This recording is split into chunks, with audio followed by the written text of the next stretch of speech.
And with that, we'll move to the question and answer portion. I believe our first question is from the Johnson Space Center. Mark Carreau, I'm with the Houston Chronicle. In some of the literature, you described an expectation of 45 or more Earth-like planets as a result of this study. And I wonder if you could explain how you reached that estimate. Yes, I would be happy to do that. Basically, what we do is we look at the capability of the mission. What can it do in terms of photons and length of mission? And then we also look at the stars themselves. So we ask ourselves, if we were to put a planet around each of these stars in a habitable zone, what would the instrument be capable of finding? And the answer is about 50 Earth-sized planets, if most of them have such an Earth inhabitable zone. 50 Earths, 50 oases, 50 dreams. In 2009, a remarkable experiment was attempted. The idea was to launch a meter-sized telescope into space, one dedicated to searching for Earth-like planets. Worlds with the same size as our own, receiving similar warmth to our own, and orbiting stars similar to our own. NASA's Kepler mission was one born of ambition and drive, a testament to the human will to reach out to the stars, a product of our relentless curiosity about our place in it all. Even before it delivered a single discovery, the very idea of Kepler, the audacity to ask such questions, reflects the very best of humanity. So much hope rested upon the shoulders of that little telescope, flung out into the dark on a fragile evening in March 2009. It was a dream, decades in the making. Principal investigator Bill Barucki had devoted much of his professional life to designing and studying his concept, one that first took root in a seminal paper in 1984. In 1992, he proposed to NASA an approximately meter-sized space telescope dubbed FRESEP to search for other Earths. But NASA rejected Barucki's dream. In 1992, again in 1994, as well as 96 and 98, it was only on his fifth attempt in 2001 that the refined mission concept, now dubbed Kepler, was accepted as NASA's 10th Discovery-class mission. Liftoff of the Delta II rocket with Kepler on a search for planets in some way like our own. Kepler is NASA's first mission capable of detecting Earth-sized planets in the habitable zones of stars like the Sun. The primary question that Kepler's interested in is, what is the frequency of terrestrial planets in our galaxy? If we find an Earth in the habitable zone, I'm going to pop a bottle of champagne and celebrate. That's what I'm going to do, personally. From the very beginning, Kepler was pitched as a mission with a clear primary objective: to measure what fraction of Sun-like stars have Earth-like planets. This fraction, which is often dubbed Eta Earth, is one of major astrobiological importance, representing one of the parameters in the famous Drake equation. Kepler couldn't find life, but it could find the possible seats for life.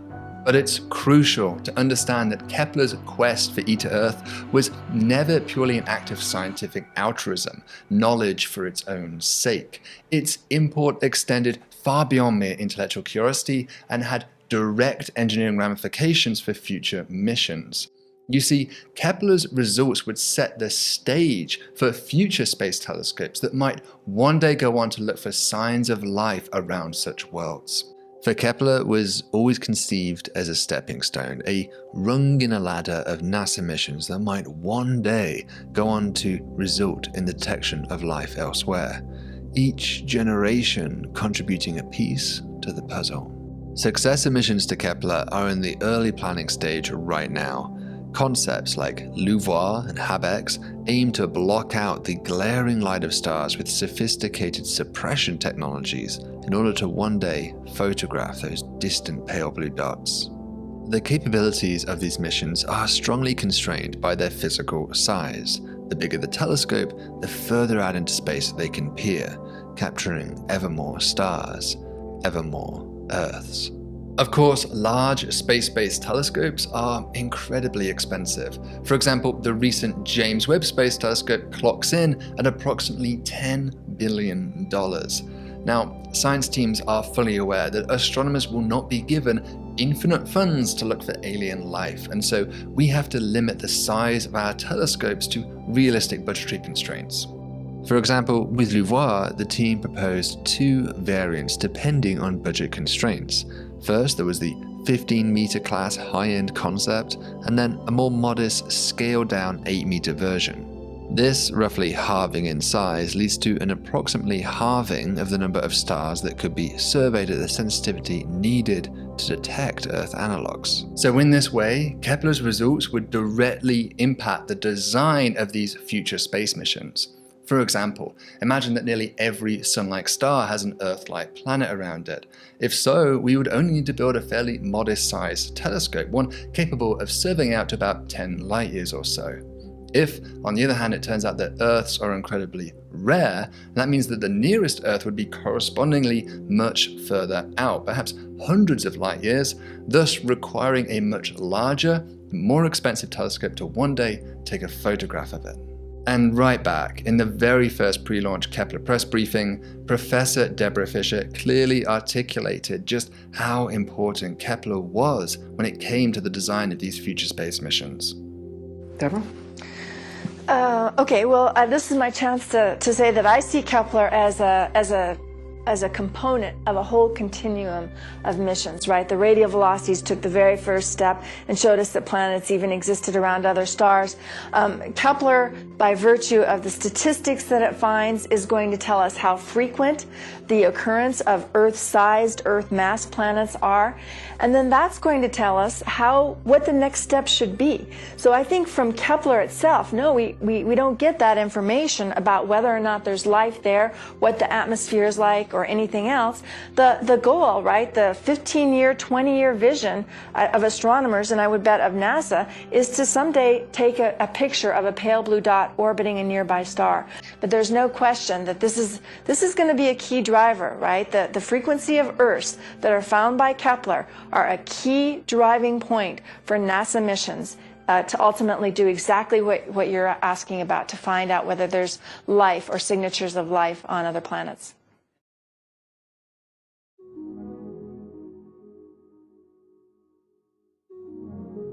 It's been over 12 years since Kepler launched and 8 years since the primary mission ended.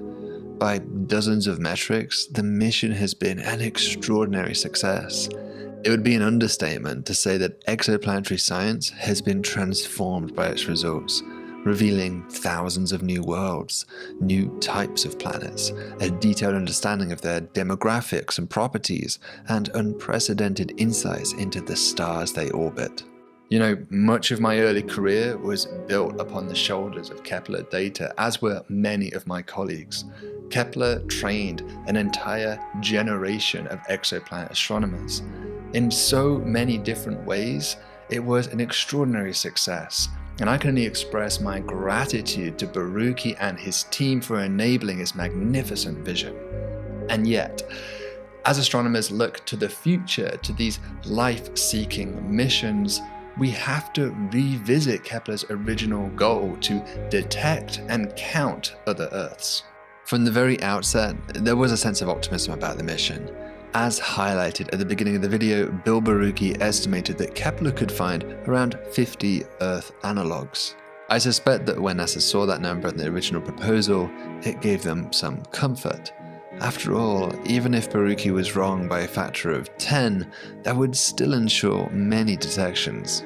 The justification for this estimate of around 50 Earths is detailed in a series of papers and conference proceedings in the years building up to Kepler's launch, including a recent 2020 retrospective that Baruki authored. The team arrived at this number by first assuming that every star has an Earth-like planet around it, a simple assumption born of the Copernican principle. However, Kepler could only detect planets if they had the right orientation to eclipse or transit their star. That was, after all, the method it was using to search for planets. For Earth analogues, that corresponds to a geometrical probability of 1 in 200. So if every star has an Earth around it and we want to detect 50 of them, then we would need to observe 200 times that, so 10,000 stars, in order to overcome the odds. However, even that number is not enough because, of course, not all stars are sun-like, nor are they all bright enough for us to have the necessary data quality needed to detect the tiny signature of an Earth-like planet. This led the team to conclude that at least roughly 100,000 stars would need to be surveyed in practice, with the final design settling on 170,000 stars being simultaneously observed. The prediction of 50 Earths fluctuated a little over the years building up to the mission, depending on what one calls an Earth, the evolving number of and types of target stars, and the continual refinement of their prediction models. For example, in the original 1996 proposal, when Kepler was called FRESIB, around 50 Venus-Earth analogues were predicted, of which 21 would technically be the Earths. By 2003, that number had slightly evolved to 25, where the definition was now more clearly defined as a planet being between 90 to 120% the radius of the Earth and within 20% of the Earth's orbital radius. Now, that orbital range isn't exactly the habitable zone, a topic of great debate and constant revision, but it's a sensible proxy for Earth-like conditions around sun-like stars. The next year, a similar number of 25 was predicted, but now with a warning that this number could be halved if binary stars can't support Earths. In the final pre-launch calculation, which was documented retrospectively in Baruchi's 2020 paper, the predictions were broken down now by star type, with 6 predicted around the more massive G-type stars, 7 for the lower mass Gs, 14 for the high mass Ks, and 16 for the low mass K-type stars. There's an additional 67 predicted around the red dwarf stars too, but sticking to the sun-like stars, the ultimate goal of Kepler, we have a total of 43 habitable zone Earth-sized planets, approximately equal to the 50 number that Baruchi cited in that press briefing. These predictions were the results of hundreds of simulations, decades of planning and testing. They had gone through peer review and, of course, ultimately received the endorsement of NASA itself. Now, the reason why I emphasize this is that those estimates seem perfectly sensible. But, of course, here today, we can look back with hindsight and ask, how well do those original predictions stack up against what was actually found? And more importantly, does that comparison potentially hold any lessons for us here today? So let's peel back the Kepler results and look at what was found. Because dozens of Earths seems like a lot. Did we really discover that many?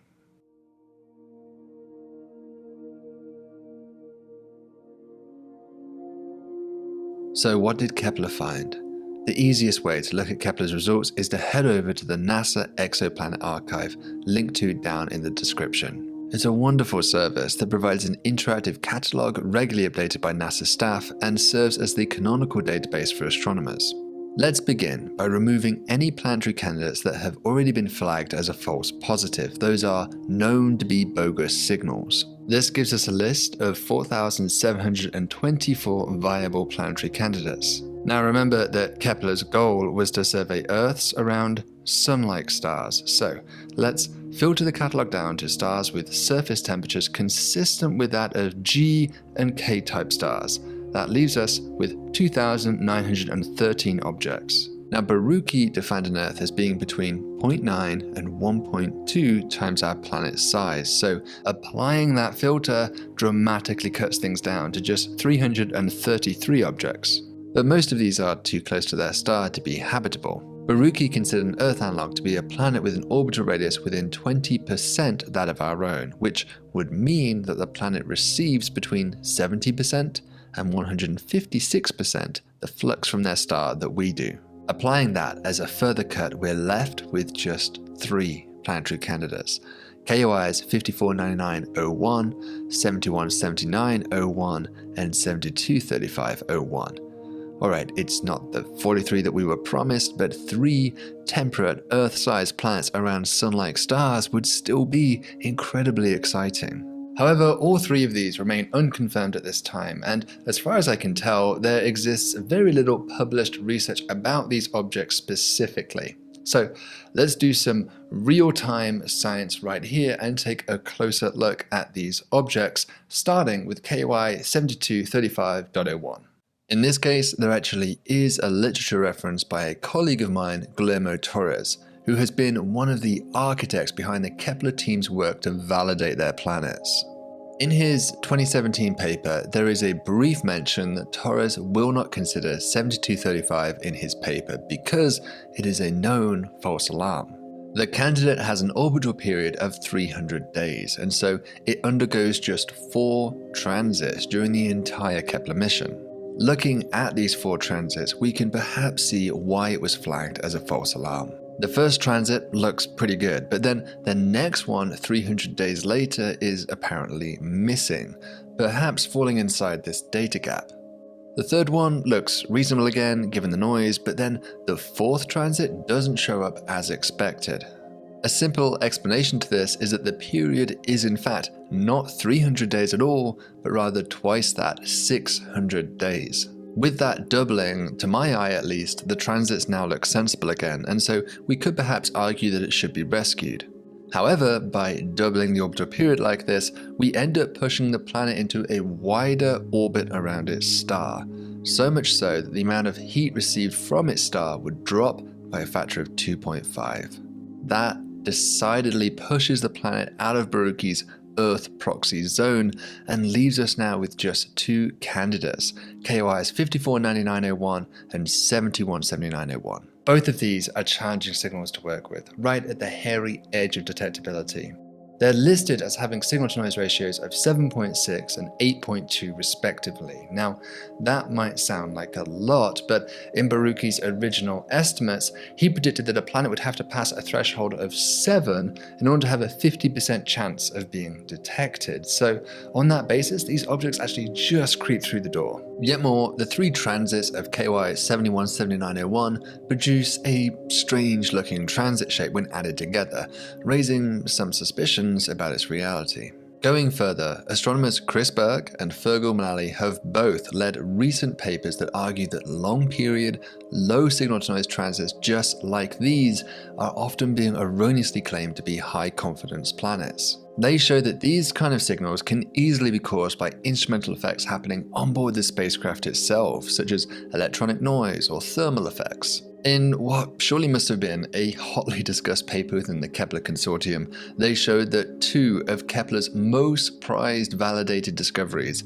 the famous Kepler 452b and Kepler 186f, should not have been called validated planets by the Kepler team because they don't pass the 99% confidence level necessary to warrant that label. And I'm sure some of you probably recognize the names of those objects because they have of course featured heavily in the news as being claimed Earth twins. NASA scientists think they have discovered the most Earth-like planet yet. For now, you can just call it Kepler 186f. An amazing discovery by NASA to tell you about. The space agency says it has found what it's calling Earth's cousin, the most similar planet to our own they've ever found. As NBC similar to ours, it's generating a lot of excitement about the possibility. All the science geeks, whoa, are they excited about this one? Earth 2.0, they call it. NASA has discovered Earth's bigger and older cousin. Despite all of those headlines and media attention, actually neither of these make our list of Earth analogues because Kepler 186f orbits a red dwarf star, not a sun-like star, and Kepler 452b is too cold, receiving about half the amount of radiation from its star that the Earth does from our sun. But I suppose this is somewhat irrelevant anyway because their low signal-to-noise nature, as shown here, puts them deep in this red danger zone for being an instrumental artifact, a ghost in the machine. As an aside, science communication faces a real challenge here because a press release announcing a newly discovered Earth-like planet is far more clickbaity than the subsequent articles by Mullally and Burke that argued that these planets may not be real after all. We often hear about the former, but not the latter. There's an imbalance. Even today, scrolling through YouTube, you can find dozens of videos presenting Kepler 452b as if it is a real Earth-like planet, when really that's not reflective of the current state of knowledge. And it's a similar story for our friends KOIs 549901 and 717901. They are both low signal to noise and exhibit just a few transits, meaning that they are also in great danger of being bogus signals. Now, this certainly doesn't prove that these signals are not real planets, but it does give them something like a 50% chance of being bogus. So, like tossing a coin twice, we perhaps end up with just one of these, but plausibly, zero. So where does all of this leave us? Well, 12 years after that original prediction of something like 43 detected Earths, we are left with 0 validated examples and only 2 iffy contenders in the running. This lack of any Earth analogues ultimately explains something that we've pointed out here on this channel in a previous video. You see, the efforts to statistically validate the frequency of Earth-like planets show radically different answers, varying wildly by factors of up to 100. Eta Earth could be anything from 100% to barely 0%. And remember that these estimates are being made by NASA scientists, the world's top exoplanet astronomers, astrostatisticians, all using the exact same data set and arriving at staggeringly different answers.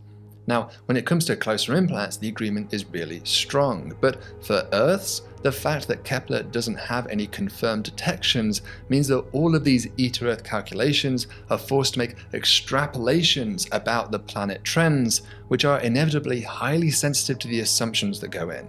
Now, rather than argue about the value of Eta Earth specifically, what I really want to just understand here is what went wrong. How did the original NASA Kepler proposal predict around 50 Earths, and yet we essentially got none? Certainly, we could broaden our net here and include the red dwarf stars or a more optimistic habitable zone and start counting more planets that way. But I think that really misses the point, because here we have tried to stick as closely as possible to the same definitions and criteria that Borucki originally used in his pre-launch prediction papers, rather than constantly changing the yardstick. In terms of trying to understand the shift in numbers from predictions versus reality, I think that's the only fair way to go, and it raises a puzzle. Why did reality not match pre-launch expectations? Perhaps it would have been less painful had we never hoped, never dreamed of those 50 Earths, but the disappointment persists and we're left wondering what happened, what went wrong. There's 3 primary ways that the prediction could come out way too high like this. 1. The assumptions about the telescope's performance may have been too optimistic. 2. The assumptions about the intrinsic noise levels of stars may have been underestimated. And 3. The assumption that every star hosts an Earth analog may have been unrealistic. The first of these would perhaps be the most surprising, because the team tested their cameras on the ground extensively before launch and they found they performed as expected. One way we can investigate this, though, is to measure the amount of noise in each star that Kepler actually saw. This somewhat depends on what timescale you're interested in, but for the 6-hour timescale, which is typical of Earth-like transits, we can see a diverse range of noise levels for all of Kepler's stars, shown as a function of how bright the star is. Not surprisingly, the fainter the star is, represented by the higher numbers here, somewhat confusingly, the noisier the stars tend to be. Now, this noise could be due to all sorts of things, including the stars themselves. So instead, let's just look at the noise level of the quietest 1% of stars as a function of stellar brightness. This is the so-called noise floor, the level that the telescope simply cannot perform better than, limited by the optics and the electronics of the spacecraft itself. Now, back in 2008, Bill Borucki kindly emailed me his predictions for the Kepler noise floor to help me in estimating Kepler's performance when it came to exomoons. Overlaying that noise model, we see really quite impressive agreement. overall, we'd have to conclude that nothing seems amiss here. This factor cannot explain our lost Earths. So this leaves us either with stellar noise or a genuine paucity of Earth-like planets as our possible explanation, or perhaps some mixture of the two. Now, the Kepler team were well aware of the importance of stellar noise right in the very early documents about the Kepler mission, and they used extensive studies of the Sun to calibrate their expectation. But this was challenging because at the time, no one had ever really monitored stars at the ridiculous precision level that Kepler planned to do so. Thus, we just didn't know how variable they truly were. At the time, it was reasoned that the Sun was presumably a typical star, and thus studies of the Sun could provide this value. Another example of the Copernican principle in action. Now, fortunately, they found that the Sun was quiet enough that it really shouldn't be an obstacle for discovering other Earths. It had a typical variability of about 10 parts per million. Now, for context, the Earth transiting in front of our own Sun causes an 84 ppm dip in brightness. So 10 ppm is fine. That really shouldn't be an issue. It's more than 8 times smaller than the signal that we seek. Going back to our graph of the noise levels that Kepler actually saw, we can see that the stars are very often much noisier than that flaw, the limiting capability of the telescope. Presumably, most of that excess noise is coming from the stars themselves, but perhaps the telescope also misbehaves for some of the stars more than others. Let's try removing the giant stars on this plot, because they're notoriously noisy stars. Now, this helps a little, but even just with the dwarf stars, which includes our Sun, the noise levels are much higher than that 10 ppm level originally predicted. In fact, if we include the amount of excess noise for each of these stars here and look at the distribution, we can see that the typical noise level is about 100 ppm, a value that exceeds the Sun's by a factor of 10, and even exceeds the signal strength of an Earth transiting the Sun. On the face of it then, this seems like a possible explanation. We took the Sun, assumed it was typical, and later discovered that it was in fact unusually quiet. Whilst in of itself, this is incredibly interesting and something we have discussed on this channel before, it still leaves us with a problem that the detection of other Earths is far harder than we originally imagined. Perhaps, in hindsight, this could have been determined ahead of time by observing a small set of stars with Hubble. That's really the only telescope capable of doing what Kepler can do, but hey, hindsight's 20/20. To close the case, let's ask what would happen if we repeated Baruchi's original yield calculation, but used the actual noise values that Kepler saw rather than the assumed pre-launch values. And let's follow Baruchi's calculation and assume that every single star has an Earth-sized planet around it, and that those planets are at the correct distance from their star, such that they receive the same flux from their star that we do from our Sun. Let's give our fake planets random inclinations and orbital phases, and then use a detection emulator to determine whether each one of these would be detected or not by Kepler. I have to especially thank Jessie Christensen for her help and advice on creating a realistic emulator here, carefully calibrated by the Kepler data. Finally, let's run the simulation 10,000 times over to get a sense of the spread of values that one might expect. It took me about 2.5 weeks to code, debug, and run the damn thing, but hey, this is Cool Worlds. We expect only the best right here. So finally, just 2 days ago, those simulations finished and revealed some really intriguing results. Going from the lower mass K-type stars to the higher mass G-type stars and splitting them into the same groupings that Baruchi originally used, the prediction changes from the original 16, 14, 7, 6 to 6.5, 5.2, 1.3, and 0.4 Earths. Together, this equates to a drop in the total from 43 to just 13. And crucially, amongst the entire class of those G-type stars, which of course includes our Sun, the most common outcome of these simulations was that just one Earth analog detection was made, even assuming that every single star has one. Let me say that just one more time to be totally clear. If every single G-dwarf star in the universe has an Earth analog planet around it, then we would have expected Kepler to have most likely detected one example of such a world, just one. That's of course a huge drop from the original prediction of more than a dozen, and I haven't accounted for binary stars here that would likely pull that number down even more. So how do we make sense of this? What are the consequences of these revised predictions?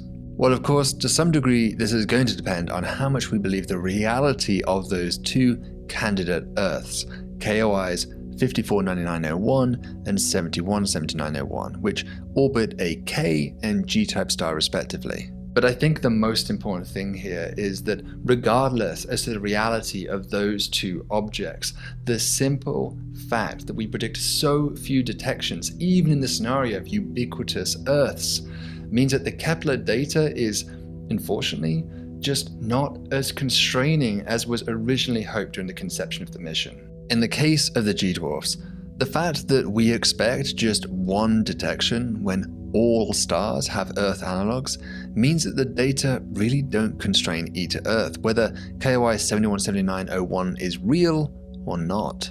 But for the K-dwarfs, things are a little better here, where we expect 11.7 detections and see only one iffy example, consistent with either a low E to Earth value or technically even possibly 0%. But look, these are small number statistics and are consequently subject to large uncertainties. In short, resolving the nature of those two planetary candidates is certainly going to be useful information, but it's not really going to resolve the fundamental problems in play here. Like it or not, we are stuck with ambiguity. I have dreamed a dream. But now that dream is gone from me. In the end, what does all of this teach us? Look, the purpose of this video is not to try and derive some new value for E to Earth. That's too ambitious even for a Cool Worlds video. Rather, what I'm hoping this exploration provides is some insights to you as to why it is that the exoplanet community are arriving at such different values for this E to Earth parameter. The truth is that the data simply isn't constraining enough to precisely tell, given the noise levels that we're faced with. That ambiguity might be considered good news in a way. After all, it permits the possibility of plenty of Earths out there still. But on the other hand, it's quite possible there are hardly any Earths out there. And as another caveat, of course, remember that in this video, we have been defining Earth analogs strictly as Earth-sized objects receiving similar warmth from their star that we do. But many such worlds could be more like Venus than the Earth. Determining what fraction of these are truly Earth-like is an entirely different matter. To finish, it's worth coming back to what Professor Deborah Fisher spoke about towards the beginning of this video, that the results of Kepler would directly inform the kind of mission that we build one day to take photos of pale blue dots. But there's no question that this is going to be a key driver, right? The frequency of Earths that are found by Kepler are a key driving point for NASA missions to find out whether there's life or signatures of life on other planets. For one of these mission concepts, LUVOIR, their 2019 report predicts that 28 temperate Earth-sized planets could be surveyed with the 8-meter class scope, and that would become 54 with the larger 15-meter version. Indeed, 28 was presented as a minimum useful number because even if they found that none of these planets to be truly habitable, they could still derive a constraining upper limit on the frequency of habitable conditions. But in reading those numbers, I can't help but be reminded of the original Kepler predictions because they are, after all, eerily similar to the same kind of numbers that Baruchi calculated many years ago. And makes you wonder, could history repeat itself? Indeed, the fact that there is no consensus on E to Earth is an obvious problem for such mission concepts. In the LUVOIR report, the team assumed that 24% of Sun-like stars have Earth-sized temperate planets, but as we've already seen, that's not widely agreed upon and may ultimately be unknowable from present data. And crucially, if the true rate is lower than that which they assume, the 8-meter design might not be large enough after all. So, which size mission will eventually fly? Both LUVOIR and its cousin HabEx were major topics of discussion in the recent Decadal Survey. That's a once-per-decade report published by senior members of the astronomy community that highlights the top recommendations to federal agencies like NASA for future missions and funding priorities. And in that recent report, one of the major recommendations was that a hybrid mission combining elements of LUVOIR and HabEx begin development, aiming for a 6-meter class design. The tone here is that it's early days and a lot of development is still undoubtedly needed. But the fact that an exoplanet imaging mission, one purpose-built to look for other Earths, has emerged of one of the Decadal Survey's top recommendations is a major boon for our field. It provides the community with leverage to go out and argue and lobby for such a mission concept in the future. I'm genuinely thrilled to see that, and I do not envy the mighty challenge that the committee must have faced in trying to forge this report together. And yet, if I'm being honest, the idea of a scaled down version of the smaller LUVOIR concept, that does somewhat worry me. This thing will not be cheap, estimated at $11 billion, and it's going to be a hard sell to come back to NASA a few years later and ask to do it all again, but just slightly bigger this time. Personally, I'd rather that we end up over-engineering the thing rather than under-engineering it.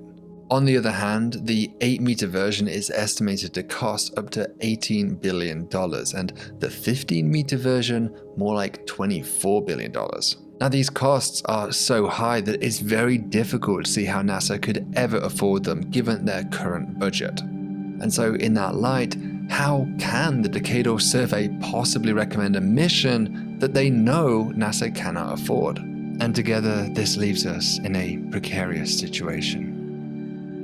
The quest stands upon the edge of a knife. Stray but a little and it will fail, to the ruin of all. You know, the numbers are tight here. They're balanced on a knife edge. Even a single misstep could jeopardize the dream. And we've seen that. We've seen with Kepler how when the instrument was pushed to its limits, it manifested unanticipated artifacts, how we underestimated the stellar noise, and how our optimism about the prevalence of Earths all served to truncate our dreams. They all conspired to lose us those 50 promised Earths. None of this is really the fault of the designers. They were pushing the envelope of what was possible from day one, and I have the utmost respect and gratitude to everyone who made it possible. But I think there's a chance to both celebrate Kepler's legacy and achievements, but also learn from it. Let's make sure that we give ourselves plenty of margin for the unexpected, because I fear that we may only get one shot at this, at least in our lifetimes. One chance to get it right. Perhaps in the end, in order to keep the dream alive, we have to be willing to dream big. So until next time, stay thoughtful and stay curious.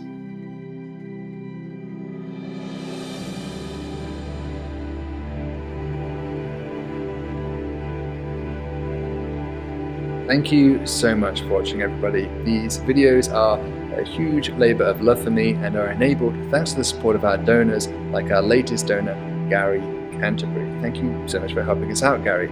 If you too want to support the Cool Worlds Lab, then be sure to click the link up above. And until next time, have a great day out there.